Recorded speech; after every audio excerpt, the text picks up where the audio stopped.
చాలా స్టంట్స్ చేశాక at last ఈ అవుట్పుట్ మొత్తం క్రియేట్ చేశాను. యూట్యూబ్ మొత్తం వెతికి అట్ లాస్ట్ నాకు వచ్చిన డిజైన్ వేసుకున్నాను. కాన్ఫిడెంట్ గా రివర్స్ లో ప్రీ ప్లేటింగ్ చేశాను. బిగినర్స్ మిస్టేక్స్ ఇవన్నీ.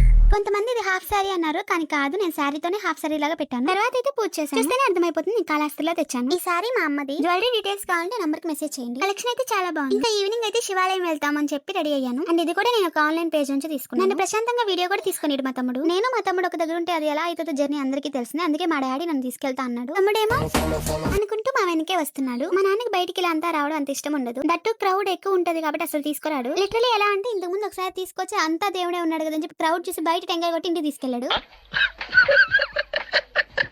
ఇప్పుడేదో అలా తీసుకొచ్చేసారు. చిన్నప్పుడు కూడా ఎంత జాగ్రత్త చేపట్టుకుని నడిపించడేమో పాపం. నాకు నా వీడియోస్ కాదన్నట్టు మా నాన్న వదిలేసాడు నన్ను. ఎంత క్రౌడ్ ఉందంటే మా చెల్లి నన్ను పట్టుకుని లాగుతానే ఉంది. ఇక్కడ వరకు బానే ఉంది, ఏం లేదు వెళ్తున్నాం వస్తున్నాం అనుకున్నాను. వన్స్ లోపలికి వెళ్ళాక అర్థమైంది. మార్నింగ్ నుంచి ఫాస్టింగ్ చేస్తున్నా నాకేం అనిపించలేదు. ఆ క్యూ చూడంగానే దెబ్బకి నీరసం వచ్చేసింది. ఇప్పుడు ఆ లైన్ అంతా అయ్యే వరకు ఉండి నించొని అప్పుడు దర్శనం చేసుకోవాలంటే అబ్బా మామూలుగా లేదు అసలు. సగం మంది ఎవర్రా ఈ పిల్ల వచ్చిందని ఫోన్ తిప్పుతానే ఉంది అనుకుంటున్నారు. అందరికంటే ఎక్కువ మా డాడీ యాంగ్రీ బర్డ్ ఫేస్ వేసుకొని ఊరికి నన్ను చూస్తా ఉన్నాడు. అలాంటివన్నీ పట్టించుకుంటే అయ్యేది కదని నా పనిలో నేనున్నాను. క్యూలో నించొని 1 అవర్ అవుతుంది, అసలు కదలనే కదలట్లేదు. ఈ గ్యాప్ లో విఐపీస్ వచ్చారు, ఇంకంతే, అది అవ్వదు. ఇంకా ఈ లోపల మా ఊరు వాళ్ళు ఎవరు తెలిసిన వాళ్ళు ఉంటే డాడీ వాళ్ళు అక్కడికి వెళ్ళి టోకెన్స్ తీసుకోవాలని చెప్పి ఆ లైన్ లో అలా సెటిల్ అయిపోయాం. మధ్యలో దూరం చూసాడే ఏమో ఈ బుడ్డోడు నన్ను అట్లానే చూస్తున్నాడు. ఆల్మోస్ట్ ఇంతసేపు నుంచుంటే ఇప్పటికీ శివయ్య దర్శనం అయ్యింది. అప్పటి వరకు నాకు చాలా ఇజుగ్గా ఉన్నింది. వన్స్ దర్శనం అయ్యాక చాలా పీస్ఫుల్ గా ఉన్నాను. ఇది నిపుణుల పర్యవేక్షణలో జరిగింది, లేదంటే నేను మా చెల్లి అంత మంచిగా ఎప్పుడు ఉండము. బయట ఉన్నాం కదా అని చెప్పి కొంచెం డీసెంట్ గా ఉన్నాము. ఇక్కడ కొబ్బరికాయ కొడదామని చెప్పి చూస్తున్నాము. ఈ వైట్ డ్రెస్ అక్క ఏంటో కొడతానే ఉంది, ఎంతసేపు కొడుతుందో మరి. మా అమ్మ నాకంటే అక్కను బాగా ఫోకస్ చేసింది.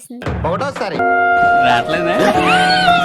రెండోసారి గట్టిగా కొడితే కొబ్బరికాయ పగులుతుంది అనుకుంటున్నామో అక్క. ఇది ఇప్పట్లో అవ్వదని చెప్పి నాకు అర్థమైంది. కొంచెం స్పేస్ ఇస్తే నేను కూడా కొబ్బరికాయ కొట్టేస్తాను కదా అనుకున్నాను. మొత్తానికి యుద్ధానికి సిద్ధమైనంత గట్టిగా ప్రాక్టీస్ చేస్తున్నాను. ఇంకా నేనేంటా అంటే ఫస్ట్ కొట్టిన దెబ్బకే పగిలింది, బట్ అది ఊడి రావట్లేదు. సర్లే అది రావట్లేదు అని చెప్పి కవర్ చేసుకుంటున్నాను అనుకోకుండా నేను మంచిగానే కొట్టాను, బట్ అది ఊడి రాక ఇంకా కొడతానే ఉన్నాను. ఎట్ లాస్ట్ కొబ్బరికాయ కొట్టడం కూడా అయిపోయింది. ఇంకా టెంపుల్ అంతా అయితే చాలా బాగుంది. పూజ చేయడం అయిపోయింది, దర్శనం కూడా అయిపోయింది. ఇంకా లాస్ట్ మిగిలింది ఒకటి, అదే ప్రసాదం. ప్రసాదంతో పూజ ఏంటి చేసామని అనుకోకుండా ఇప్పుడే మొత్తం స్టార్ట్ అయింది. మాకు దర్శనం అయి మేము బయటకు వచ్చేసరికి ఆల్రెడీ 10 అవుతుంది. వెళ్ళినంత దూరం షాప్స్ ని చూసుకుంటే వాళ్ళు ఏం కావాలి అంటే అది కావాలని అడిగాను. జుమ్కాలు చూసాను, బట్ ఏం తీసుకోవాలి అర్థం కాక ఏది తీసుకోకుండా వెళ్ళిపోయాను. ఈ క్లాస్ నా ఏడుపు చూడలేక మా తమ్ముడు అది తీసిచ్చాడు. నాకు కూడా న్యూ మొబైల్ వచ్చిందో వచ్చి ఎగురుకుంటా పోతున్నాను. నైట్ అంతా జాగరణ చేసే వాళ్ళ కోసం ఈవెంట్ కండక్ట్ చేశారు. చాలా డేస్ అయింది తినే నేను, మా తమ్ముడు, మా చెల్లి వెళ్ళైతే తిన్నాము. ఇంటికి వచ్చేసరికి 11:30 అలా అయింది. ఇంకా ఫుల్ గా అలసిపోయాను, కంప్లీట్ బాడీ పెయిన్స్ వస్తున్నాయి. This is all about Shivaratri vlog. Yoga ఎవరైనా ఉన్నట్లయితే సబ్స్క్రైబ్ చేసుకోవడం మర్చిపోకండి. సరే మరి బాయ్.